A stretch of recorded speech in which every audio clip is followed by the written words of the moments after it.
All right, all but one game for Week 2 of the NFL 2021 season are in the book, and that is the Green Bay Packers playing at home against the Detroit Lions tonight. And with the disappointing performance from Aaron Rodgers and the Packers in Week 1, you've got to think they bounce back here in a primetime spot. Aaron Rodgers is 8-0 on Monday Night Football in Green Bay, so that's going to put some pressure on him, but he should perform. I mean, the Green Bay is slated for a huge bounce back. But let's break down all the action in the Quest Fantasy League from this weekend.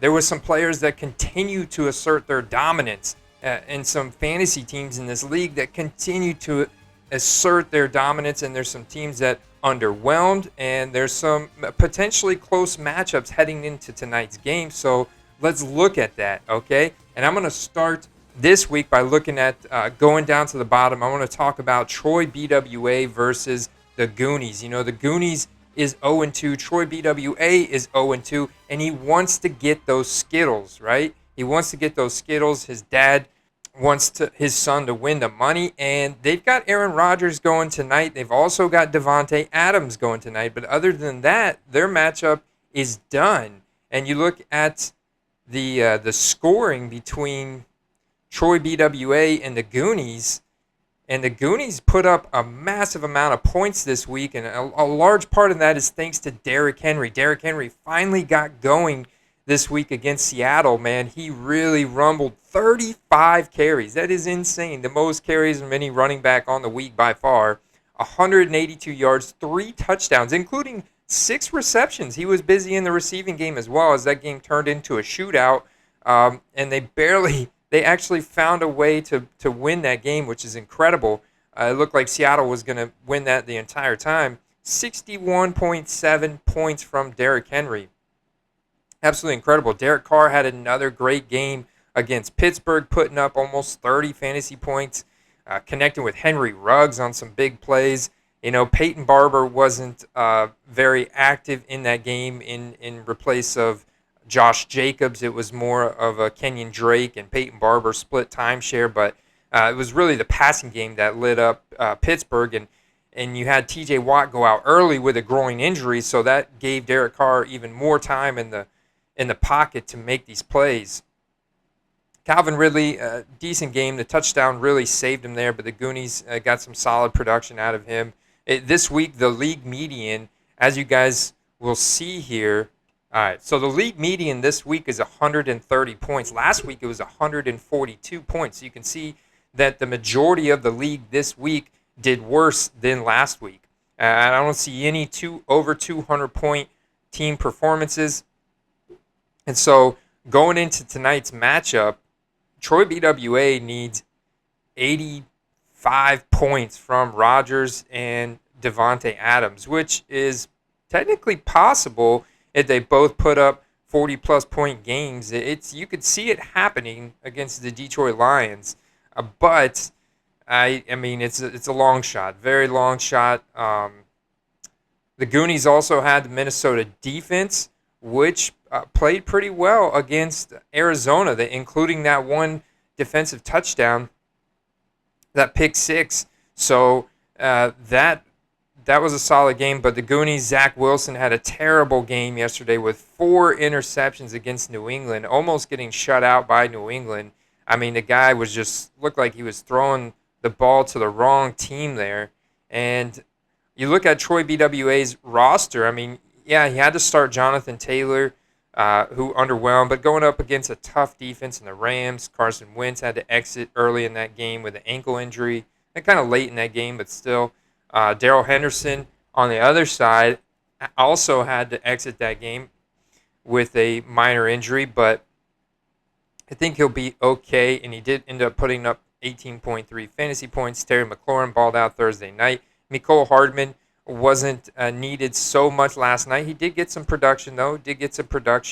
Gerald Everett, just like we talked about, man, for Seattle, it's going to be very, very streaky, very touchy. It's not going to be an every week consistent performance type of thing. Mark Andrews did have 5 receptions on the night, so that helped the Goonies out. Ryan Tannehill had a decent game, but that offense funneled through Derrick Henry yesterday, big time, big time. And Miami's defense definitely underwhelmed as they got blown out. They got shut out by Buffalo in Miami. So pretty disappointing, demoralizing loss for the Miami Dolphins, a game in which Tua left early, actually left me with negative fantasy points in my other league, and that stunk. He's got bruised ribs. We'll see if Brissett's going to start this week. He left some points on the bench, too, with Damian Harris. He could have outscored Tannehill, but I'm not seeing anything that would have Michael Pittman also had a solid game, but I'm not seeing anything that would have got him close to the performance of the Goonies, who led the way with Derrick Henry at the helm. And then we look at the Gronkaneers versus Team B-Goat, the two Tampa boys, old friends and brother-in-law of mine from my old family and friends league. And this was a very close matchup that came down to last night in a game where the Gronkaneers had Lamar Jackson. I think he was getting a little bit on tilt, a little bit on edge early in that game last night as he put Lamar Jackson on the trade block. Shortly after that game started, Lamar Jackson threw a pick and was squirreling around, but then Lamar Jackson got his crap together. He still showed that he's one of the best rushers in the league. He actually made some pretty good passes, too. One where he jumped up in the air, in the pocket, got Marquise Brown deep for a touchdown. So he actually ended up throwing 2 touchdowns, but he did have those 2 interceptions. He also ran a touchdown ended up finishing with 40 fantasy points, which carried Gronkaneers to a narrow victory over Team B-Goat. And Team B-Goat had put up a solid week, a much better week than he did last week. Jalen Hurts played well again. Dalvin Cook played well, but Dalvin Cook actually left the game twice with 2 different injuries and came back. And it turns out it's just it's not that serious, an ankle injury, just something to monitor for you guys. Devin Singletary on the other side had a very strong game for Buffalo. Antonio Gibson, yeah, it's a quiet game, but I wouldn't worry about him. The usage was there. Allen Robinson, that was a low-scoring game, a cat-and-mouse game back and forth with Cincinnati, a game where Andy Dalton actually left the game. Justin Fields came in. It looks like Andy Dalton's got a knee injury. Justin Fields could be the QB1 this week for Chicago Bears. If he's not rostered already, he's going to be a massive waiver wire pickup, as he had 10 carries in that finish yesterday. And he's also, as we know, has got a really good QBR from college, so there's a lot of promising upside there for Allen Robinson and Darnell Mooney moving forward, especially Justin Fields. Jamar Chase, a solid day. It was pretty quiet until the end, actually. He had that big 40-something yard touchdown from Joe Burrow at the end of that game as Joe Burrow was trying to play catch-up. He threw a ton of picks. Joe Burrow threw like 3 interceptions yesterday. A really struggling day for Joe Burrow for the majority of that game. T. Higgins also got a touchdown, but T. Higgins had a fumble himself that was pretty egregiously bad for T. Higgins. It was uncharacteristic for T. Higgins, that fumble late in the game. And so his performance could have been a lot better as well, and that could have helped B-Goat get to a win. Amari Cooper was completely silent for the most part against the Chargers, and I think we've just seen that the Chargers have a very good defense, guys, very good defense. And but Dallas was able to squeak out the win. There was great games from Tony Pollard and Ezekiel Elliott in that game.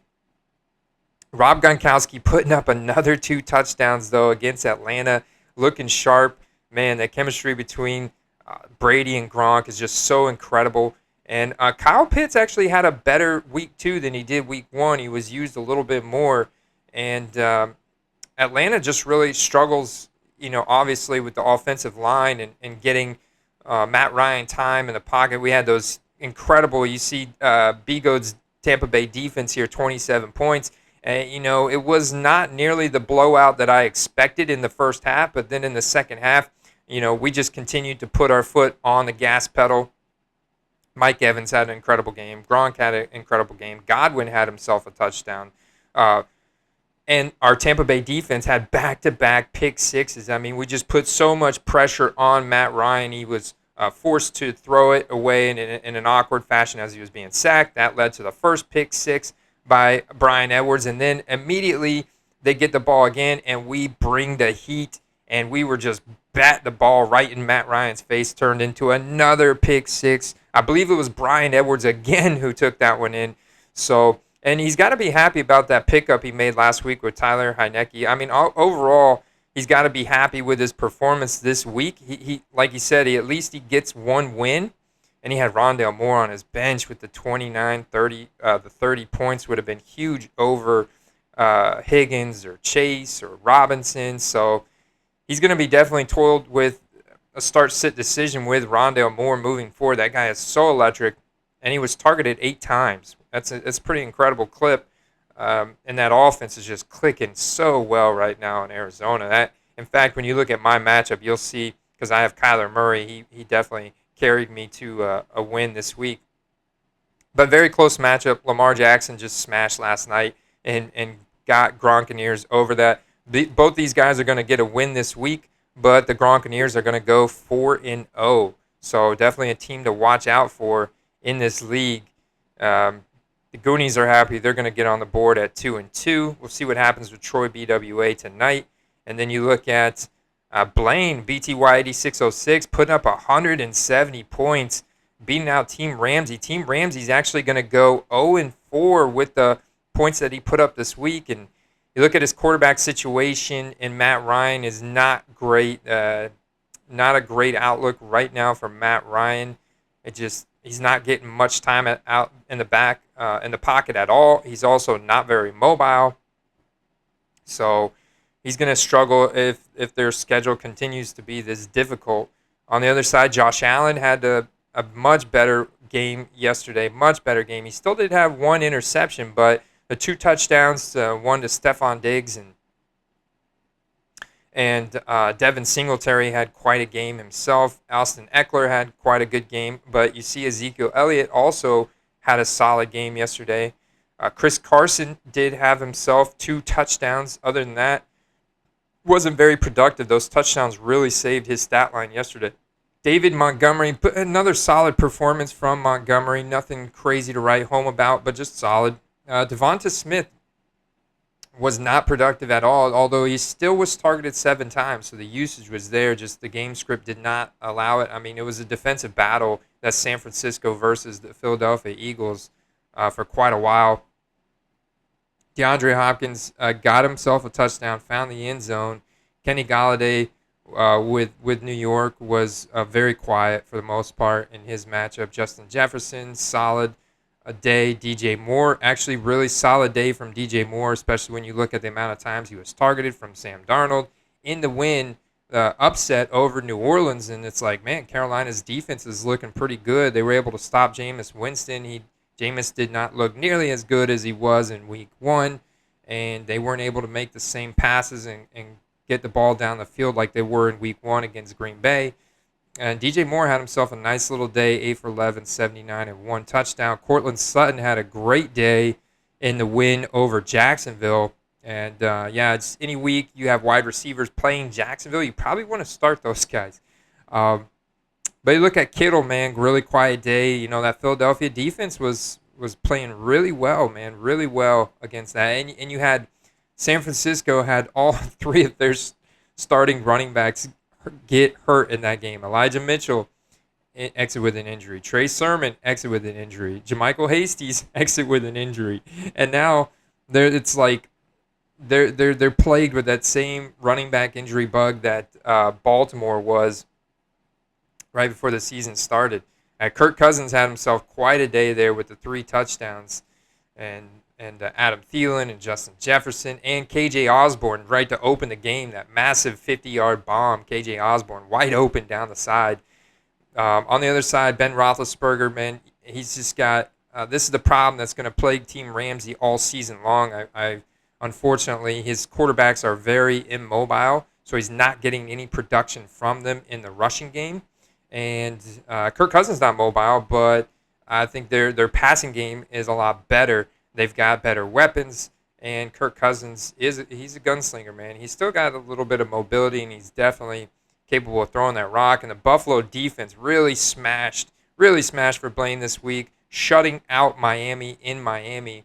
And Washington football team did okay with 4 sacks on Daniel Jones, but no turnovers, and they allowed 29 points. So just kind of middle of the pack. Let's look at the bench points. 27 points from Tony Pollard on the bench there for Blaine, but he's definitely got to be happy about having Tony Pollard on the bench there. Zeke's handcuff, and Tony Pollard now showing that he got 13 carries, 109 yards. They actually gave him quality touches too, and 3 targets. So very interesting dichotomy between Ezekiel Elliott and Tony Pollard. And I've been telling you guys how good Tony Pollard is, and they obviously trust him a lot, and so he's gotten a lot more playing time and quality snaps and touches and targets in games, in close games like this. So I think both of them are now starters on a weekly basis. But Team BTY is excited. He's going to go 2-2, whereas Team Ramsey's going to go 0-4. All right. Let's look at this one. This is a close one. We talked about that league median being, and it looks like Shelley here, Team Ridley 18, has got someone left to go tonight. DeAndre Swift, oh yeah, he's a stud. We look at the other side. Team Jag Sharp is done. So with that league median being at 130, Jag Sharp, even though he spent all that fab money this week, Elijah Mitchell disappointed. He disappointed. Plus he left early, briefly leaves the game after starting with an injury. So all that fab money on Elijah Mitchell did not pan out as of right now. We'll see how serious the injury was going into the season. But the fab money he spent on the Arizona defense did not pan out, as Arizona did squeak out a win, but that game turned into a shootout against Minnesota. The Rams defense played well against Indianapolis, played very solid, although Indianapolis was able to put up points before Carson Wentz left the game. Michael Pittman had a ton of production yesterday, but the Rams defense was able to do their thing, get 3 sacks, 2 interceptions as well. One from Wentz that was really bad shovel pass. It was one of the worst shovel passes you'll ever see in the league history, right? And Wentz is just not having a good start to his season at all. Jacob Eason came in and immediately threw an interception himself. Teddy Bridgewater had a solid day, but of course going up against Jacksonville's defense there was expected. Kelsey doing Kelsey things last night. No surprise there. I mean, the convoy, that touchdown in the first half was incredible. That convoy, he just got like a 55-yard touchdown. Nelson Aguilar, I was expecting bigger things from him, but Patriots once again played very conservatively, and they didn't need to throw the ball a lot. And their defense was 4 interceptions on Zach Wilson and shut him out pretty well. 25-6 win, New England over New York Jets there. Laviska Shenault actually left his game with an injury.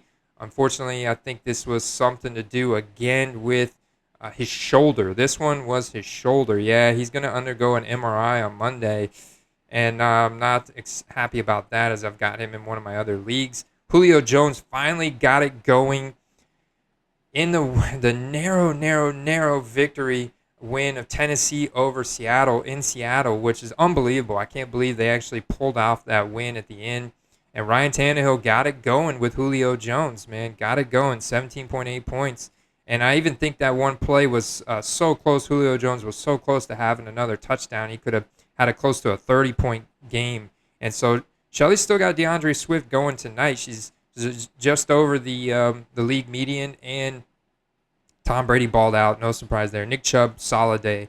1195 touchdown, getting it done over Houston. Baker Mayfield left his game shortly, but came back. And Patrick Mahomes did his thing last night, but he did have a stupid interception. As he was getting taken down for a sack, he decided to throw the ball uncharacteristically. Very poor decision that was picked off by Baltimore there in the second half, and it was kind of a critical turnover. That paved the way for Baltimore to win that game. Tom Brady had a really solid game. Now, he did have a fumble, as Atlanta was able to get some pressure on him a couple times. But, 5 passing touchdowns. Brady just doing Brady things. Gronk, Mike Evans, 2 touchdowns. Gronk, touchdown. Chris Godwin, touchdown. So, really solid day. Team Ridley, 18. She's going to go 4-0. Let's look at the Silver Prisms. The Silver Prisms is right on that line against Mr. Dominator, underperforming again this week. Or not again, because actually he's in both leagues, so I don't want to get that confused. He's actually 2-0 in this league, but this week was a rough week for him. Clyde Edwards-Helaire had a fumble last night. It was actually his first fumble of his NFL career, which was kind of nasty. And Kansas City was throwing the ball a lot. Baltimore was bringing the heat. Clyde Edwards had a very quiet night again, but the usage is there. I wouldn't worry about him so much. Christian McCaffrey, solid day, doing Christian McCaffrey things. This is why you guys draft him in the first round. Dak Prescott didn't have a big day because a lot of that production, offensive production, was funneled through Ezekiel Elliott and Tony Pollard. They had to get the ball out quick. And that Los Angeles Chargers defense is no joke. No joke. And so the Silver Prisms right on the line here, not going to get the league median win at 130, but they are going to get the win over Mr. Dominator. So Silver Prisms is going to go 3-1. Mr. Dominator is going to go 2-2. And I know this one's got to sting him a little bit. He tried to get creative with the Kenny Gainwell. Didn't work out. You can never expect Tyreek Hill to only get 4.6 points or Clyde Edwards-Helaire to only get 5.2 points. Incredibly quiet night from Tyreek Hill. He had a couple passes defended, man. A couple of those young defensive players on Baltimore stepped up. Cooper Kupp on the other side absolutely smashed, man. Meeting up with Stafford for breakfast all those mornings last week has really paid off for Cooper Kupp as he smashed with 35 points. And Deontay Johnson had a solid day, but he left right at the very end of the game in garbage time, got hurt. That's going to be something to monitor there. Deebo Samuel, again, solid day. Robert Woods was mildly quiet, solid day, but the usage was there. I was excited to see the usage from Robert Woods. And just, Cooper Kupp and Matt Stafford have a really good chemistry going right now. CeeDee Lamb actually had the best receiving day of any of the Dallas wide receivers, getting targeted 9 times. The guy just got a knack for getting open regardless of the defense. Darren Waller, not targeted 19 times this week, scaled back to 7, largely due to game script and the defensive play from Pittsburgh, but Derek Carr was able to take advantage of that Pittsburgh secondary with the other receivers, as particularly Henry Ruggs. Trevor Lawrence just couldn't get it going against Denver. I mean, 2 interceptions, 14 for 33, not good. Not good at all. Tyrod Taylor actually had a solid game. Would have been a lot better if he didn't have to leave that game with a hamstring injury, so something to monitor there. I forget the name of the backups, like somebody I've never heard of. Denver, solid game, sack, only 13 points allowed, 2 interceptions against Jacksonville, 14.5 points. And let's look at the bench. Let's look at the bench for Mr. Dominator. Could he have done any better? No. He really optimized his lineup. Thank God he had Tua on his bench. That would have killed him. But he's got to be excited. He's got Justin Fields sitting there on his bench. And we'll see what happens to those running backs there in San Fran. But I know he's trying to pin one of them down. But Cooper Kupp really having a monster day there with Christian McCaffrey helping the Silver Prisms, Luke, get out to a 3-1 start, man. 3-1 start, 2-2 for Mr. Dominator. Then you look at my matchup, and I was actually able to get carried to a win here thanks to Kyler Murray smashing again. Kyler Murray smashing again versus Minnesota. 400 yards, 3 touchdowns. He did have 2 interceptions in this game, but he made up for it with those 3 touchdowns, the 400 passing yards, just getting him over that 400-yard passing bonus, and then 5 carries for 31 yards and a touchdown. And Joe Burrow totally underwhelmed yesterday. 3 interceptions. Really struggled to get it going until late in that game. So I smashed there. And Joe Mixon, pretty quiet day as that Chicago defense was playing really well. And I still have Aaron Jones to go tonight. I'm expecting a big bounce-back game from him. And Kamara just, man, the Carolina defense really shut out the New Orleans Saints, and nobody got going on New Orleans yesterday. Adam Thielen, solid day. And A.J. Brown, very quiet day, but the usage was there. He actually had an uncharacteristic drop, guys. He had a drop that was uncharacteristic of A.J. Brown. So he actually only caught 3 of 9 targets. So I expect that to definitely improve. But thank God I've got Tyler Lockett on my roster because that chemistry between him and Russell Wilson is like Brady and Gronk. It is absolutely incredible. And Russell Wilson was hitting Tyler Lockett deep again. I think the average distance to target was something 20-plus yards. So he was actually able to pull in 8 of 11 targets for 178 yards and a touchdown. Massive performance, helping me because Antonio Brown, nothing. It was a Mike Evans, Chris Godwin, Gronk day. Tyler Higbee on the field 100% tight end snaps again, but it was a Cooper Kupp day. Not much activity there for the tight end. Plus, Indianapolis defended him pretty well. He wasn't able to get open. Jameis Winston, like we just talked about, not much. Baker Mayfield, solid day, although he did injured. And Trey Area, He-Man still got Hockenson going tonight, but that's just not going to be enough to save him. I had New England's defense, fortunately, that they put a stomping on the New York Jets and Zach Wilson with 4 interceptions. Not only that, but they also had 4 sacks. So incredible. I'll call that a hat trick. Plus only 6 points allowed. That New England defense really dominated yesterday in that game. San Francisco defense not bad, although because they did have 2 sacks and a forced fumble, but not enough. And let's look at the bench points. I'm happy I got picked up James White. I think he's going to be used a lot.